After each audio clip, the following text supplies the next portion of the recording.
하나님 말씀 보겠습니다. 하나님 말씀은 구약성경 다니엘 5장 25절부터 28절까지의 말씀을 보겠습니다.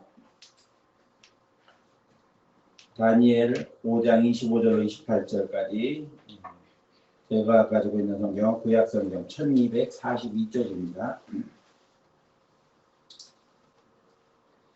다니엘서 5장 25절부터 28절까지 찾으셨으면 같은 목소리와 함께 봉독하겠습니다. 기록된 글자는 이것이니 곧 메네 에겔 우발이시니라. 그 글을 해석하건대 메네는 하나님이 이미 왕의 나라의 시대를 세워서 그것을 끝나게 하셨다며, 에겔은 왕을 저울에 달아보니 부족함을 보였다며, 베레스는 왕의 나라가 나뉘어서 메대와 바사 사람에게 준바되었다 함이니라 하니. 아멘. 기도하겠습니다. 좋으신 하나님 감사합니다. 가을을 맞이했습니다. 하나님께서 복 주셔서 풍성함을 누리는 이 결실의 계절 가을에 정말 하나님께서 우리 가운데 영육간에 아버지 풍성한 결실을 주셔서 정말 우리 모두가 풍성함을 누리는 하나님의 은혜를 새롭게 경험할 수 있도록 주께서 도와주옵소서. 코로나19라고 하는 아버지 전염병 사태를 맞이해서 모든 사람들의 생활이 정상적이지를 못하고, 또 아버지 하나님의 서로의 만남도 어려운 상황 속에서 또 우리 하나님 앞에 예배드리는 것마저도 여러 가지 어려움을 겪고 있습니다.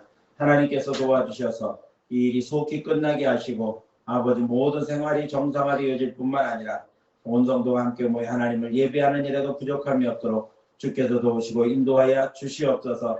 오늘도 하나님 앞에 나오지 못하고 또 온라인으로 예배하는 사랑하는 성도들도 있습니다. 그들의 마음도 이루하여 주시옵시고 하나님의 은혜로 충만하게 채워주셔서 성전을 사모하는 열심히 더하게 하시고 믿음이 더욱더 성장하여 하나님의 축복 속에 살아가는 귀한 주의 백성들 다 되어주도록 도와주옵소서. 오늘도 아버지 마음의 간절한 소원을 가지고 나온 성도들의 소원도 일일이 살펴주셔서 이루어 주시옵시고, 병든 육체를 이끌고 나온 성도들에게는 치료의 은혜를 더하여 주시옵시며, 여러 가지 아버지 하나님의 염려와 걱정들을 안고 나온 성도들에게는 하나님께서 마음의 위로와 평안을 더하여 주셔서 모든 일이 주 안에서 형통함을 바라보고 믿음으로 기도하며 기쁨이 회복되어지는 복된 은혜가 있게 하여 주옵소서. 하나님의 말씀을 나누는 시간입니다. 종이들의 성령의 능력으로 함께 하사 하나님의 말씀을 온전히 증거할 수 있게 하시고, 듣는 성도들이 말씀을 통해 큰 은혜 받고 새로운 도전을 얻는 귀한 시간 되어지도록 주께서 도와주시옵소서. 예수님의 이름으로 기도하옵나이다. 아멘. 할렐루야. 오늘도 참 좋은 날입니다. 하나님의 크신 은혜와 축복이 사랑하는 성도 여러분들에게 언제나 가득하시기를 예수님의 이름으로 축복을 드립니다. 지난주 추석 명절 연휴와 또 이번 주는 한글날이 지난 금요일에 있어서 또 한글 연휴가 좀 있었습니다. 그래서 한 주간이 좀 더 연휴 때보다는 좀 여유 있게 그렇게 느껴지지 않았었나라고 하는 그런 생각을 해봅니다. 자, 이제는 우리가 정말 코로나라고 하는 말만 들어도 참 지겹다라고 하는 그런 생각이 드는데, 그럴수록 우리가 이제 이야기를 그만하고 이제 가을을 우리가 좀 더 만끽했으면 좋겠습니다. 하나님께서 이 가을을 우리에게 주신 것은 하나님이 우리에게 지어주신 이 천지 만물 속에서 하나님의 은혜를 새롭게 경험하고 하나님의 축복을 누리라고 우리에게 주신 줄로 믿습니다. 이 가을에 여러분 심령 가운데 또 생활 가운데 하나님의 풍성함을 누리는 그러한 성도들이 되시기를 예수님의 이름으로 축복을 드립니다. 아까도 말씀드렸던 것처럼 아침 저녁으로 이제 꽤 쌀쌀해졌는데 어쨌든 이 기온차 심한 이때 건강들 잘 지키셔서 건강한 생활을 늘 영위해 가실 수 있기를 예수님의 이름으로 축복을 드립니다. 오늘 저는 하나님의 저울이라고 하는 제목으로 말씀을 나누려고 합니다. 저울이라고 하는 것은 어떤 물체의 무게를 재는 도구가 저울입니다.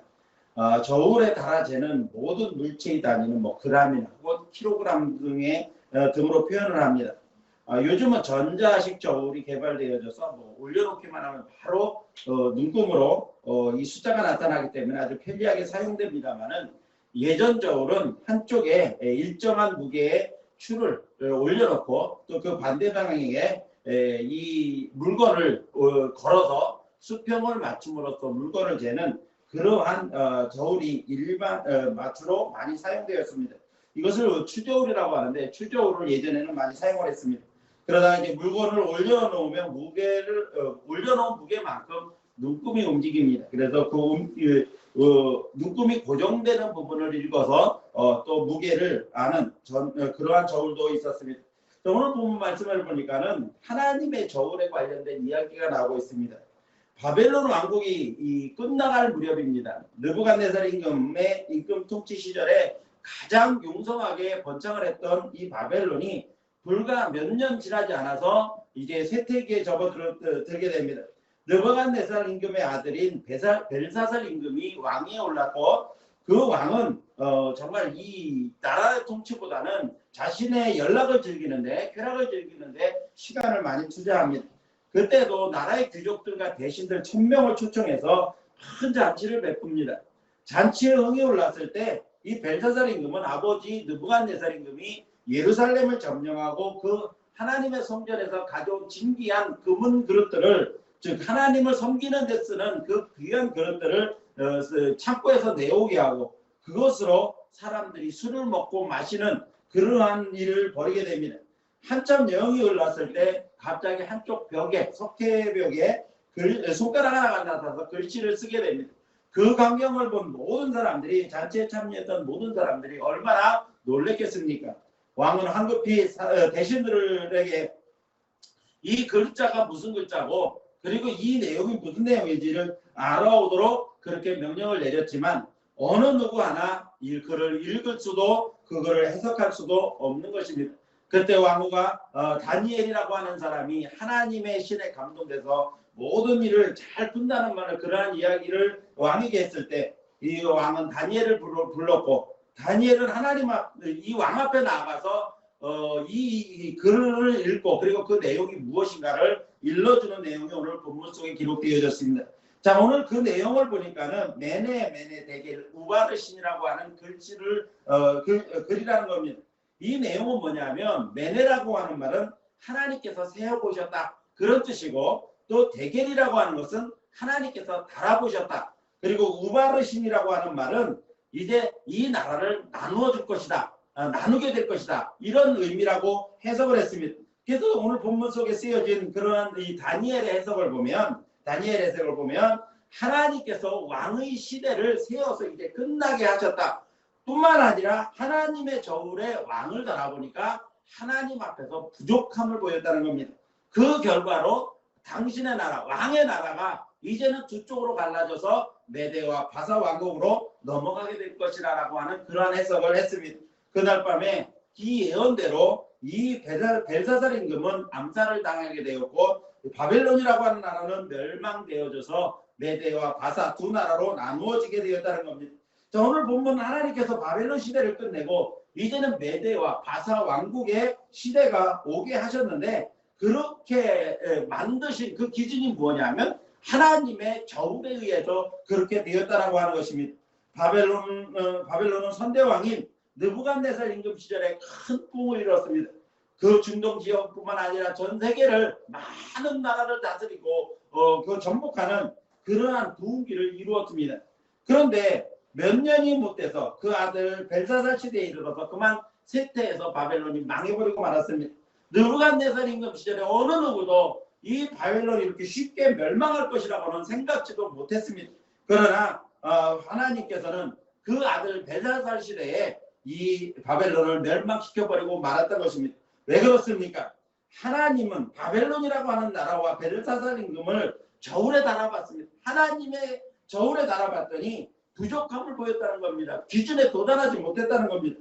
그래서 결국은 하나님 앞에 버림받고 이 나라가 멸망에 이르게 되었다는 겁니다. 바벨론은 하나님께서 남왕국 유다를 비롯해서 중동의 여러 나라를 징계하시는 도구로 하나님께서 특별하게 사용하신 나라입니다. 그만큼 하나님께서 바벨론을 특별하게 생각하시고 복주신 나라라는 겁니다. 선민은 아니었지만 하나님께서 선택한 이스라엘 백성들처럼 선택한 특별한 민족은 아니었지만 역사를 주관하시는 하나님께서 한 시대를 지배할 수 있을 만큼 복주신 나라가 바벨론이었고 특별한 대우를 받았던 나라가 바벨론이었다는 겁니다. 그러나 불과 수십 년도 지나지 않아서 하나님 저울에 달려 부족함을 보이고 스스로 패망의 길로 접어들고 말았던 것입니다. 그렇습니다. 하나님께서는 개인의 한 평생이나 한 민족의 역사까지도 하나님의 저울에 달아 보신다는 것입니다. 거기에는 하나님의 청황무후한 기준이 적용되어진다는 것입니다. 세상의 저울은 이 시대의 흐름이나 가치관에 따라서 변합니다. 그 기준이 달라질 수도 있습니다. 그러나 하나님의 저울은 정황무후한 기준이라는 겁니다. 마치 벨사살 임금과 바벨론 제국처럼 하나님의 기준으로 세어보시고 하나님의 저울에 달아보신 것처럼 모든 나라와 모든 사람들은 하나님 앞에 하나님의 저울에 달린다는 그러한 심판을 받게 된다는 사실을 우리는 알아야 되는 겁니다.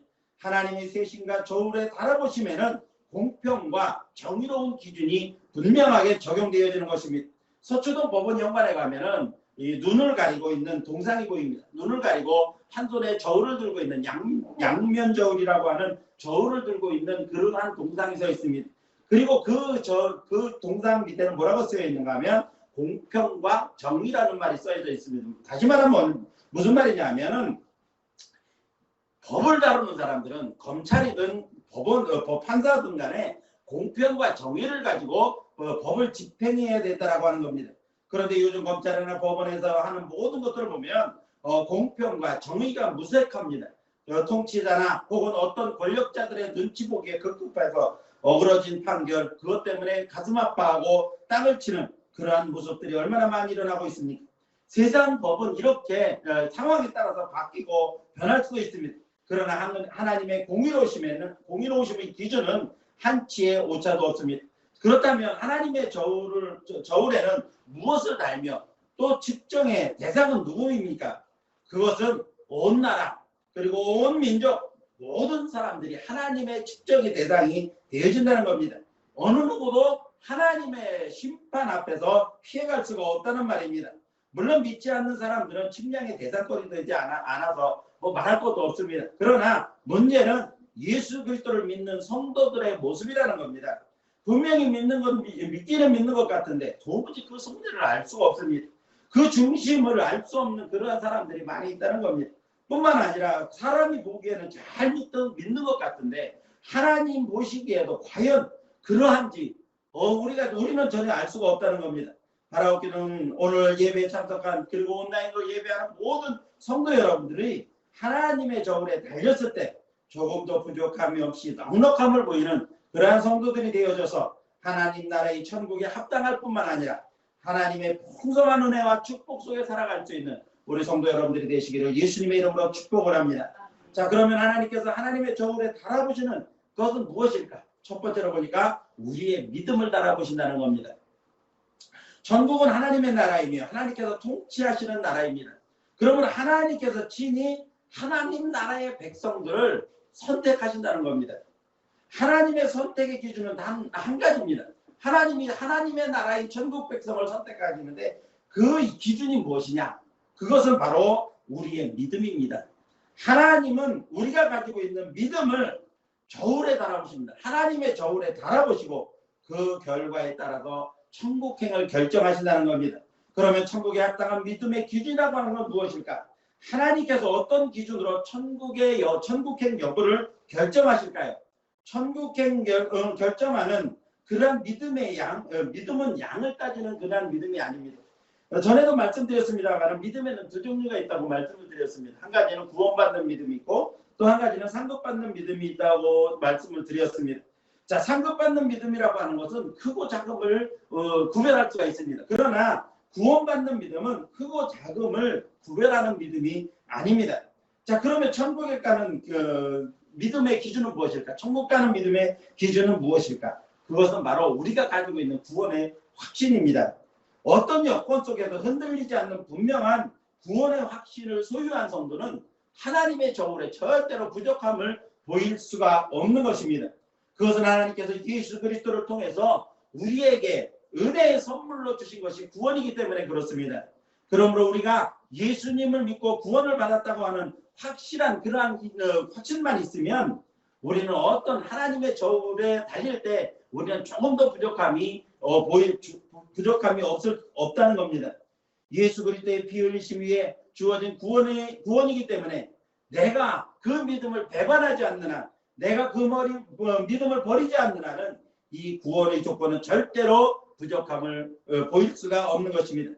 그러므로 내 안에 있는 죄를 주님께 고백하고 회개함과 예수 그리스도를 내 구주로 영접한 사실이 내 안에 분명하고 이 일에 대하여 조금의 의심도 없으면 우리는 모두 구원받은 성도로 하나님의 저울에 합격해서 천국 백성인 것입니다.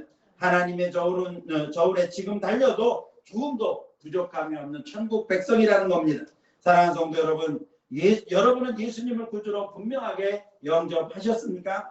지금 이 순간 하나님이 나를 부르신다고 해도 천국 가는데 조금 더 장애가 없다, 이렇게 확신하고 계신다면 여러분이 아멘 하신 대로, 여러분 마음에 품은 그 확신대로 여러분은 모두 하나님의 저울에 조금도 부족함이 없이 천국에 합당한 주의 백성들로 인정받은 주의 성도들인 그러한 성도들인 줄로 믿습니다. 두 번째로 하나님의 저울에는 무엇을 달아보실까? 우리의 생각을 달아보십니다. 생각이라고 하는 것은 그 사람의 가치관이나 행동을 결정하는 아주 중요한 요소입니다. 사람들은 대부분 생각에 따라서 말을 하고 행동하고 마음의 소망도 품게 됩니다. 내가 어떤 생각을 가지고 있느냐에 따라서 그 사람의 관심사가 그쪽으로 치우칩니다. 그러다 보니까 그쪽에 관련된 말을 많이 하게 됩니다. 또 그쪽으로 관련된 자기가 생각하는 쪽으로 행동을 많이 하게 됩니다. 그리고 자기가 미래에 갚은 소망도 그 자기가 생각하고 있는 그 생각에 따라서 결정되어지는 것입니다. 그러므로 어떤 생각을 가지고 사느냐는 우리에게 개개인에게 있어서 매우 중요한 것입니다. 잠언서 23장 7절 앞부분의 말씀을 보면 대저 그 마음의 생각이 그러하면 그 위인도 그러하다, 그렇게 말씀했습니다. 이 말씀은 무슨 말씀이냐면 그 사람의 생각이 바로 그 사람이라는 겁니다. 그 사람이 가지고 있는 생각, 그 사람이 가지고 생각하는 그 자체가 그 사람이다라고 말씀을 하시는 겁니다. 예수님께서도 형제를 미워하면, 마음의 생각 속에 그 형제를 미워하면 그것은 이미 살인한 것과 마찬가지다, 그렇게 말씀하셨고, 또 마음에 음욕을 품으면 이미 그는 가늠한 것이다, 이렇게 말씀하셨습니다. 잠언서 4장 23절 말씀 보니까 무릇 지킬 만한 것보다 내 마음을 지켜라, 생명의 근원이 이에서 나기 때문이다, 이렇게 말씀하셨습니다. 생명의 근원이 생각에서부터 나온다는 겁니다. 우리가 어떤 마음을 가지고 있느냐에 따라서 우리의 생명의 여부가 달려 있을 수도 있다는 것입니다.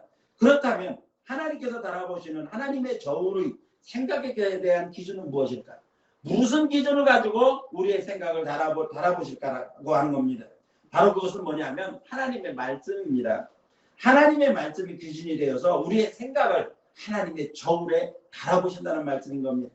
그러므로 하나님의 말씀을 우리의 생각 속에 가득 채워야 합니다.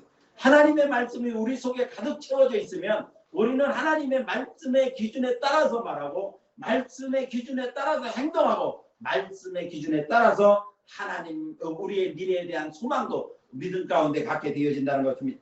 그래서 로마서 8장 5절에서 7절 말씀을 보니까 육신을 따르는 자는 육신의 일을, 영을 따르는 자는 영의 일을 생각하나니 육신의 생각은 사망이요 영의 생각은 생명과 평안이니라. 육신의 생각은 하나님과 원수가 되게 하나니 이는 하나님의 법에 굴복하지 아니할 뿐만 아니라 할 수도 없다, 이렇게 말씀했습니다. 그러면 육의 생각을 하는 사람은 멸망을 생각한다는 겁니다. 하나님의 법에 굴복하지 않고 하나님의 말씀에 순종하지도 않기 때문에 결국은 이 세상과 함께 멸망하고 만다는 겁니다. 그러나 영의 생각을 가진 사람은 영의 일을 생각합니다. 하나님의 말씀대로 살게 된다는 겁니다. 그래서 우리 안에 영의 생각을 가득히 품고 있으면 우리의 말이 말씀의 기준에 의해서 나오게 되고, 행동도 말씀의 기준에 의해서 나오고, 우리의 소망도 그렇게 품게 되어진다는 것입니다.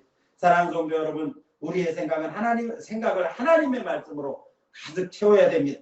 영의 생각들로 가득 채워서 하나님을 기쁘시게 하는 성도가 되어져야 하는 겁니다.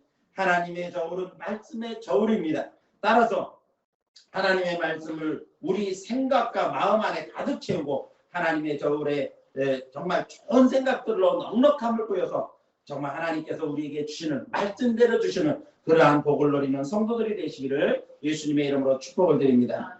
마지막 세 번째로 하나님의 저울에 무엇을 달아보실까? 하나님의 저울에는 우리의 행위를 달아보신다는 겁니다. 앞에서 말씀드린 것처럼 두 종류의 믿음 중에서 먼저 우리가 구원받는 믿음을 말씀드렸고, 두 번째로 상급받는 믿음이 있다, 상받는 믿음이 있다고 말씀을 드렸습니다. 자, 상받는 믿음은 구원받는 믿음과는 다르게 상받는 믿음은 크고 작은 양이 결정된다는 겁니다. 양이 있다는 겁니다. 그래서 예수님께서 제자들이 막 풍랑 속에서 두려워하고 막 그럴 때 예수님께서 그들에게 뭐라고 말씀하시기? 야, 이 사람들아 왜 무서워하는가? 믿음이 적은 자들아. 예수님이 제자들을 책망할 때 분명히 너희 믿음이 적다. 그래서 너희가 염려하는 거다. 그렇게 책망하셨습니다. 또 예수님 앞에 나와서 믿음을 보이면서 질병을 치유받은 사람들에게 예수님께서 하신 말씀은 뭐냐면 내 믿음이 크도다.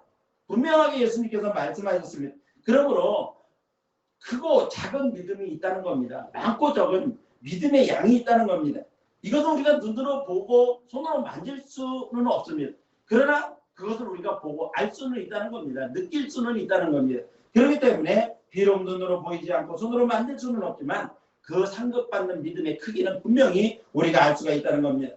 또한 성도들이 마땅히 이 땅에 살면서 행하는 모든 행위가 하나님의 심판의 대상, 저울에 달려질 대상이 된다는 겁니다. 마태복음 2장에 보니까 25장에 보니까 예수님께서 양과 염소의 비유를 합니다. 양과 염소의 비유를 말씀하시면서 하신 말씀이 뭐냐 하면은 바로 이 땅에서 베푼 선의 한 가지가 바로 내게 한 것이다. 어려운 사람들을 돌보고 어려운 사람들을 도와주고 어려운 사람들과 함께 나누는 그 모든 행위는 바로 나에게 한 것이다 라고 인정해 주신다는 겁니다.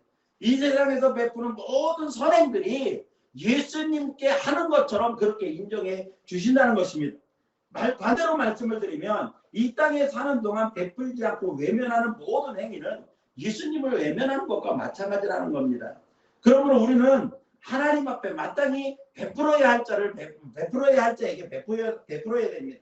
그러므로 우리가 이 땅에 사는 동안 하나님을 신뢰하고 그 바탕에 하나님을 의지하는 삶을 살아야 할 뿐만 아니라 하나님 대하 그 세상 모든 사람들을 향해서 선을 베푸고 사랑을 베풀어야 된다는 것입니다. 잠언서 3장 27절을 말씀을 보니까 내 손이 선을 베풀 힘이 있거든 마땅히 받을 자에게 베풀기를 아끼지 말아라. 그렇게 말씀했습니다. 베풀 수 있을 때는 베풀어야 된다는 겁니다. 내 앞에 선행을 받아야 됐다, 도움을 받아야 될 사람이 있을 때 그를 외면하지 말라는 것입니다. 만일 그렇게 하지 않으면 도움을 받아야 할 자의 소원이 하나님께 상달된다는 겁니다. 이 말씀은 무슨 말씀이냐 하면 도움을 받아야 될 사람이 우리가 도움의 손길을 외면한다고 한다면 그 사람은 어떤 방법으로든지 하나님께서 도와주실 것이라는 겁니다. 그렇지만 그것에 대한 외면한 것에 대한 대가는 우리에게 보응이 온다는 것입니다. 선을 베풀 수 있을 때 마땅히 베풀어야 됩니다. 이것이 하나님의 저울의 기준인 겁니다. 그런데 이렇게 우리가 행함의 모든 것들을 하나님의 저울에 달아서 넉넉함을 보일 때는 하나님께서 그 모든 것에 넘치도록 우리에게 축복을 주신다는 겁니다. 행함의 저울에 부족함이 없이 넉넉함을 보이면 하나님 나라에서도 상급이 있지만 이 땅에 사는 동안에도 하나님께서 우리에게 축복해 주셔서 이 땅에서 풍성한 삶을 누릴 수가 있다는 겁니다. 그러므로 성도들은 하나님의 저울에 부족함을 보이지 않도록 하나님을 신뢰하는 믿음을 가지고 하나님의 도우심을 힘입어서 그 능력으로 선을 행하되 넘치도록 행해서 그리스도의 사랑을 풍성하게 나타나는 그러한 성도들이 되어져서 하나님의 칭찬과 함께 또 큰 상을 받아 누리는 성도들이 되시기를 예수님의 이름으로 축복을 드립니다. 하나님은 성도들의 행위를 반드시 하나님의 저울로 달아보십니다. 이제 말씀을 마치려고 합니다. 세상에서의 기준은 시대와 상황에 따라서 변하고 혹은 변질됩니다. 그리고 각 사람의 생각과 가치관에 따라서 기준도 제각각 다를 수도 있습니다. 일정하지도 그리고 공평하지도 않다는 것입니다. 세상의 저울은 아무리 좋아도 일정한 범위에 오차가 있습니다. 그래서 여론조사를 해도 플러스 마이너스 몇 %의 오차가 있다. 이런 오차 범위가 항상 있습니다. 그리고 저울을 만드는 것도 그랬습니다. 저울을 만들 때도 일정한 범위의 오차는 정부에서 인정을 해줍니다. 공인인증기관에서 인정을 해줍니다. 그래서 그 인정해주는 범위 안에만 들면은 이것은 정확한 저울이다. 이렇게 인정을 해주는 겁니다. 그 말은 다른 말로 하면 무슨 말이냐면 오차 범위만큼의 오차는 있다는 겁니다. 정확하지가 않다는 거예요. 정확성은 그만큼 오차 범위만큼이라도 정확성은 떨어진다는 겁니다. 그러나 하나님의 저울의 기준은 정확합니다. 오류가 없다는 겁니다. 하나님의 저울의 기준은 그렇다고 해서 어렵거나 힘든 것은 아닙니다. 하나님이 저울로 우리를 달아보신다고 한다면 그 기준은 얼마나 엄격할까? 우리가 이렇게 생각할 수도 있습니다. 그것은 하나님을 그냥 엄한 하나님으로만, 징계하시는 하나님, 심판하시려고 작정하신 하나님으로만 생각하면 그렇게 생각이 들 수도 있습니다. 그러나 하나님이 저울로 우리를 달아보시는 목적은 뭐냐 하면 우리를 경계시켜서 우리를 다시 한번 회복시키고, 또 하나님께서 또 우리에게 복 주시려는 계획 때문에 우리를 하나님의 저울에 달아보신다는 것입니다. 그러므로 오류도 없고 정확한 그러한 하나님의 저울에 달아볼 때 그 기준은 어려운 것이 아니라는 겁니다. 하나님은 당신의 기준에 의하여 한 나라를 망하게도 하시고 흥하게도 하실 수 있습니다. 한 개인을 심판하시기도 하고 칭찬과 상급을 주시기도 하시는 것입니다. 마치 당대 최강국이었던 바벨론을 흥하게 하셔서 쓰시기도 하셨지만 세어 달아보시니 또 부족함을 보여서 망하게도 하시는 분이 하나님이신 것입니다. 당시 통치자였던 벨사살 임금을 폐위시키기도 하셨다는 것입니다. 사랑하는 성도 여러분, 지금도 하나님께서는 당신 앞에 정확무한 저울을 준비해 놓으시고 우리를 달아보시기 위해서 기다리고 계십니다. 분명한 기준을 정해놓고 기다리십니다. 하나님의 저울은 책망하시려는 저울이 결코 아닙니다. 오히려 하나님의 축복과 풍성함을 누리게 하시려는 하나님의 계획의 저울인 것입니다. 이제 하나님의 저울에 부족함을 보이는 성도가 아니라 하나님께서 우리를 달아보실 때 넉넉함을 보이셔서 우리를 달아보시고 큰 기쁨 속에 우리를 축복하심으로 그 축복의 풍성함을 누릴 수 있는 성도들 되시기를 예수님의 이름으로 축복을 드립니다. 하나님의 저울에는 무엇을 달아보십니까? 우리의 믿음을 달아보십니다. 하나님을 기쁘시게 하고 천국에 부족함 없이 들어갈 수 있는 우리의 믿음을 달아보시는 것입니다. 바로 분명한 구원의 확신이 필요한 겁니다. 우리의 생각들을 달아보십니다. 하나님의 말씀으로 우리의 생각들을 가득 채워서 그 말씀의 능력을 가지고 하나님께 영광을 돌리는 그러한 복된 생각을 가지고 살아가는 저와 여러분이 되어줘야 할 줄로 믿습니다. 또한 우리의 행위를 달아보십니다. 하나님께서 우리에게 풍성한 상급을 주시기 위해서 정말 우리를 달아보실 때 우리의 행위가 하나님을 기쁘시게 하고 또 많은 사람에게 유익을 줌으로 말미암아 하나님께서 갚아주신 놀라운 은혜로 풍성한 삶을 누릴 수 있어야 되겠습니다. 이제 사랑하는 성도 여러분들이 하나님의 저울의 심판 앞에 부족함이 아니라 넉넉함을 보여 칭찬과 함께 하나님의 풍성함을 마음껏 누리시는 저와 여러분들이 되어주시기를 예수님의 이름으로 축원합니다. 기도하겠습니다.